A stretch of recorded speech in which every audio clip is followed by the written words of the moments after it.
એટલે નારદ મુનિ વિચાર કરવા લાગ્યા કે અત્યાર સુધી કરીએ મેં સત્સંગ ના કર્યો. સત્સંગનો અર્થ શું? સત એટલે સારું અને સંગ એટલે સાથે રહેવું. સાધુ સંતો મહાત્માઓ જ્યારે એમની સાથે આપણે જ્યારે સત્સંગ કરીએ તો ગમે તેવા પ્રોબ્લેમ હોય એ બધા દૂર થઈ જાય. ગમે તેવા. આજે નારદ મુનિ પોતે ચિંતામાં ફરતા ફરતા પૃથ્વી ઉપર ફરવા લાગ્યા કે મેં અત્યાર સુધી કર્યો સત્સંગ નહીં તો શું. મોટા મોટા પંડિતોને બોલાવ્યા પણ જેવા નારદ મુનિને જોયા એટલે અમુક તો મૌની બાબા બની ગયા. આજે અમારો મૌન વ્રત છે, અમે બોલીશું. ઘણા લોકો તપશ્ચર્યાની અંદર બેસી છે. હવે આપણાથી કોઈ મોટો સાહેબ આવી જાય, હવે સાહેબ એનું દુઃખ આપણી આગળ કહેતો હોય તો આપણે વિચાર કરવા માંડીએ ને કે મોટા ડોક્ટર નાના ડોક્ટર ક્લિનિકનો ડોક્ટર હોય, મોટો સિવિલનો કોઈ ડોક્ટર હોય અને જે નાની ક્લિનિક વાળો હોય એની જોડે દુઃખની દવા લેવા આવે તો ક્લિનિક વાળો ટેન્શનમાં હોય કે આનું મારે શું કહેવું, કારણ દવા શું આવે. આજે આ ઋષિ મુનિઓ બધા ભેગા થઈ ત્યાંથી ભાગવા માંડ્યા. નારદ મુનિ ફરતા ફરતા બદ્રી વિશાળ પહોંચ્યા. બદ્રી વિશાળની અંદર પહોંચ્યા એટલે આ ચાર ભાઈઓ મળ્યા, સનત કુમાર. ચારે ભાઈઓ કીધું કે અરે ભાઈ, મારા નાના ભાઈ તમે ખોટી ચિંતા શું કામ કરો છો? આ કઈ દુઃખ નથી, કેવલ ભાગવતજીનું શ્રવણ કરો. ભાગવતજીનું શ્રવણ કરવાથી આ જ્ઞાન વૈરાગ્ય ઊભા થઈ જશે. નારદ મુનિએ પ્રશ્ન કર્યો કે અત્યાર સુધી આ વેદ સંભળાયા, આ શાસ્ત્ર સંભળાયા, શ્રીમદ ભગવદ ગીતા સંભળાઈ, તો એનાથી આ સત્સંગ નતો? ત્યારે સનત કુમારો કહે છે કે નારદ મુનિ, કેરી ખાવી હોય, શિયાળાની સીઝન ચાલતી હોય, આપણને કેરી ખાવાની ઈચ્છા થાય તો આંબાના ઝાડ જોડે જઈ આંબાની ડાળી તોડી અને ડાળી ખાવા માટે તો આપણને કેરીનો સ્વાદ આવે ખરો? ના. એમ દૂધની અંદર ઘી છે, હવે એ ઘીની આપણે ચા બનાવીએ અને દૂધની જગ્યાએ ઘી નાખીએ ચા તૈયાર થાય? ના થાય. શેરડીના રસની અંદર મીઠાશ, એ જ રસમાંથી ખાંડ તૈયાર થાય. ચા બનાવતા બનાવતા જ્યારે ખાંડ નાખવાનો સમય આવે અને ખાંડની જગ્યાએ શેરડીનો રસ નાખીએ તો ચા તૈયાર થાય ખરી? ના થાય. તો કેમ? દરેકનો સ્વભાવ અલગ છે. જે વ્યક્તિનું જેનું કામ હોય એ જ કરે, બીજું કરી શકે નહીં. એમ શ્રીમદ ભાગવત છે એ બધા જ શાસ્ત્રોનો સાર છે. એની અંદર સત્સંગ છે, એની અંદર આનંદ છે, એની અંદર ભક્તિ છે, એની અંદર ભક્તોની પણ વાતો છે. એટલા માટે થઈ ભાગવત જેવું કોઈ શાસ્ત્ર છે નહીં. નારદ મુનિ કહેવા લાગ્યા કે હવે આપણે ક્યાં આગળ જઈને આનું શ્રવણ કરીએ? ત્યારે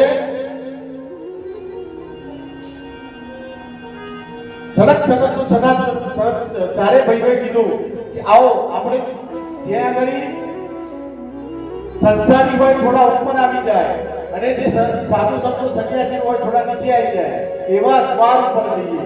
તો કયો દ્વાર? હરિદ્વારના તટ પર જઈ આનંદ નામનું જે વિશ્રામ ઘાટ છે ત્યાં આગળ, આનંદ નામનું જે ઘાટ છે ત્યાં આગળ જઈ આપણે આનું શ્રવણ કરીએ.